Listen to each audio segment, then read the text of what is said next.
Hey guys, I'm Joyce. Welcome to my video diary. Today is Tuesday, October 14th, 2025. I am tired. It's 11 o'clock at night. I just finished processing rabbits, and I figured I'd take a break before I start cleaning up. Timmy's already helping me clean up. Thank you. He likes to clean the grinder parts for me. Actually, a couple of the cats do too, but anyway, Timmy's got dibs tonight. Yesterday, I didn't get much done. I was grieving.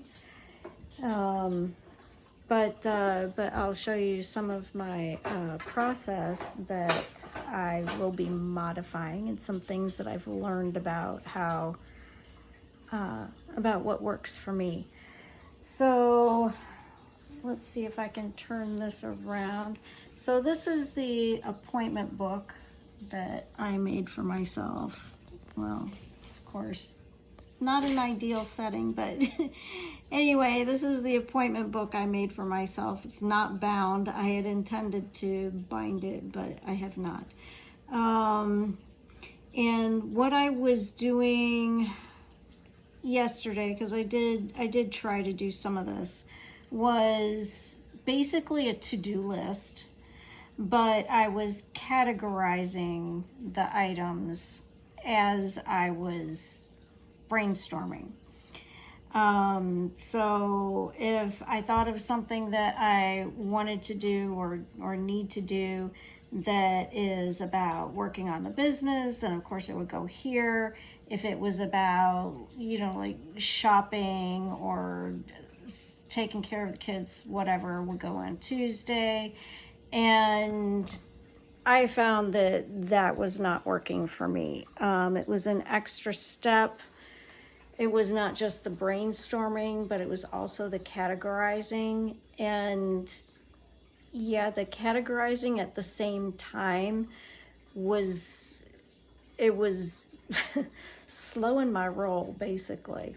Yeah, it was difficult for me to do. So I went back to just brainstorming. Let's see if I can do this.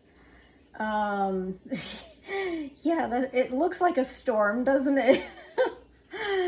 So I just went back to brainstorming, just writing everything down, however it came to me, regardless of, whether it had anything to do with the organization or or making money or whatever. It just, however it came to me in my head is how I wrote it down. And even then, doing that, it's a real mess. I do want it categorized. I do want it organized after that. So then I ended up doing this. So the top part was Monday, my plans for Monday. The middle part was Tuesday, today. And then the bottom part was Wednesday. So that works a lot better for me. You could argue that it's 2 extra steps, but that it's just easier for me to process that way. And I also realized, so this would actually be my version of the appointment book. So I realized that I need more space. This is not enough space. That Monday column is just, it's not enough space. It's too crowded for me. So what I will be doing in the future is half sheets.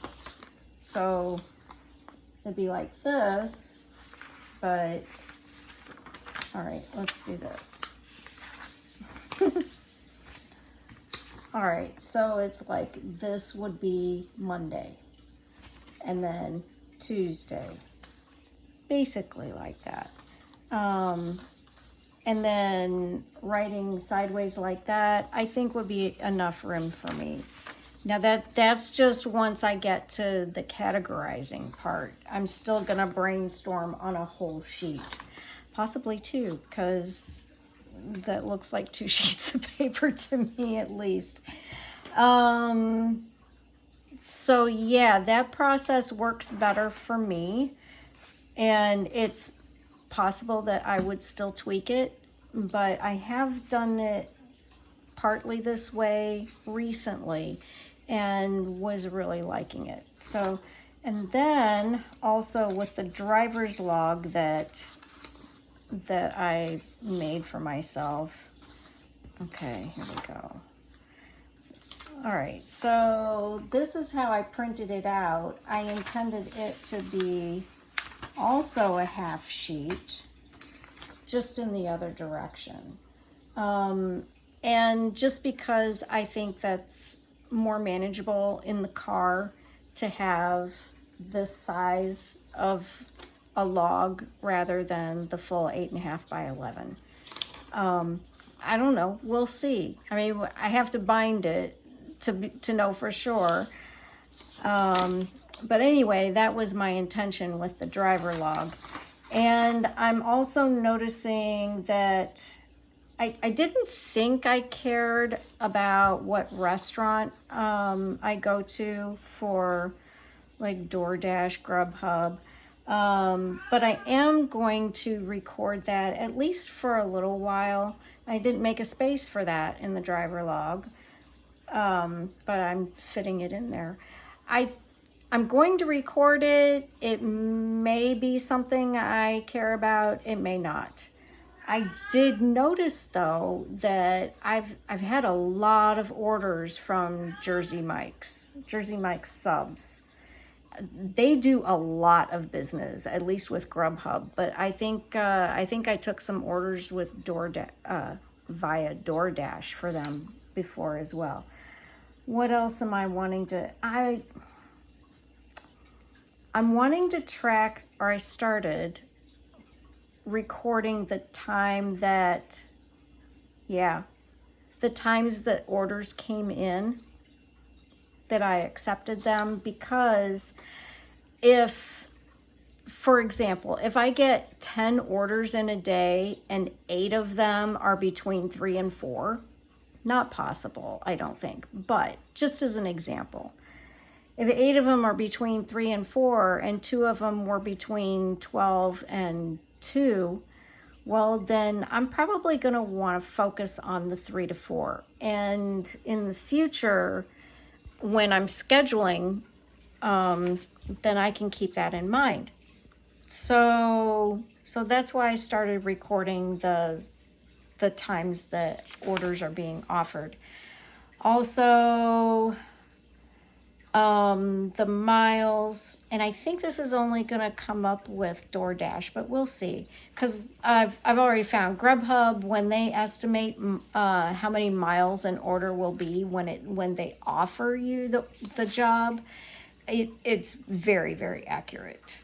Well, it's like they estimated 13.5 miles for one job, and I got 13.3 miles. So that's no big deal. But I am also tracking. So 13.3 miles was from the time that I accepted the order to the time that I actually delivered it to the customer.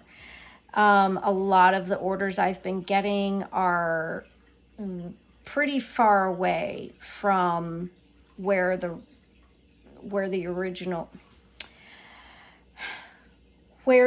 restaurants are.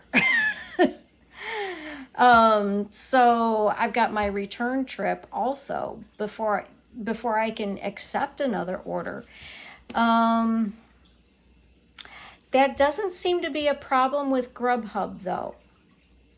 I think it was with DoorDash, but I don't think so with Grubhub. And actually, Grubhub was offering me orders while I was on other orders. And the first time I saw that, I'm like, what the hell are you doing? I'm on another delivery right now. No, I'm not going to take it. Because I was thinking that what they were asking me to do was, hey, before you go finish that delivery, let's make a stop at this other place for another customer and you'll make both deliveries. I know some gig workers talk about stacking their orders. DoorDash does that automatically, as far as I can tell.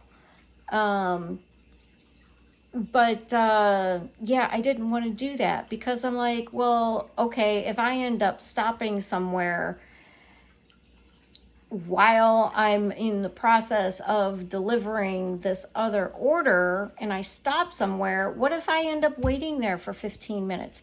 Then this first customer, their food's going to be cold. Yes, we've got an insulated bag, but still, I'm like, I don't want to make them wait 15 minutes longer. So I declined that offer. Well, I found out later because I got an offer just as I was arriving at a delivery. I was just about to complete the delivery at the customer's house, and I got an offer in. So I accepted it. Well, Grubhub just puts it in your queue. So they don't even start it until you have finished your current order. So that was pretty cool because then I was able to, as soon as I was done with that one order, I was able to start on the next order, even though it meant going all the way back to town. I should think about this. Anyway, I may need to process that more on my own. My point was that rather than just tracking the actual mileage from the time I accept an offer to the time that it's delivered to the customer, I'm tracking the whole trip. So with Grubhub, it's everything that I took, all of the orders that I took were in Washington. So if I ended up taking an order from a Washington restaurant all the way out to Pacific, in my opinion, I needed to get back to Washington to get another offer. Because that's where it was going to be. With DoorDash, there are in the Washington and Union region, it's kind of split. I got a lot of orders from Washington. I got a lot of orders from Union. So if I got an order for a restaurant in Washington that got delivered to Union, I could just stay in Union and wait for another order. And most likely I would get an order from Union, and maybe it would stay in Union or maybe it would go to Washington, So it wasn't double the miles. I didn't have to go all the way back to Washington if I took an order from Washington and ended up in Union. I'm sure you know what I'm talking about. You guys are smart. But anyway, so I'm tracking that as well. And the pay, I am separating out, like if there was a bonus or something. I don't know if that's something I'm going to use in the future. Maybe I don't care. Maybe all I care about is the end amount that I get paid. But we'll see. So I'm not ready to tweak the driver's log yet. And I've got enough of these printed that it's enough to work on so far. So that's it, I think. Tomorrow I'm going to be preparing for Saturday's event, the Pet Sense Adopt-a-thon. My organization, Let's Stay Together Pets, is going to be a vendor there. We're not really selling anything, but we're considered a vendor anyway, participant. We are going to have a raffle basket of some sort, And I will also be raffling off my A session of applied zoopharmacognosy for somebody's pet. So it will be a free session. I think that's pretty much it. Oh, well, yeah, I will be selling stuff. Duh. We have t-shirts at PB&J's Antiques, t-shirts and a few tumblers. Yeah, I'll be collecting Thursday because they're not open Tuesday or Wednesday. So I'll be, collecting my whole booth from there to take to the event on Saturday. I'm tired. I think that's it. I'll talk to you guys later. Good night.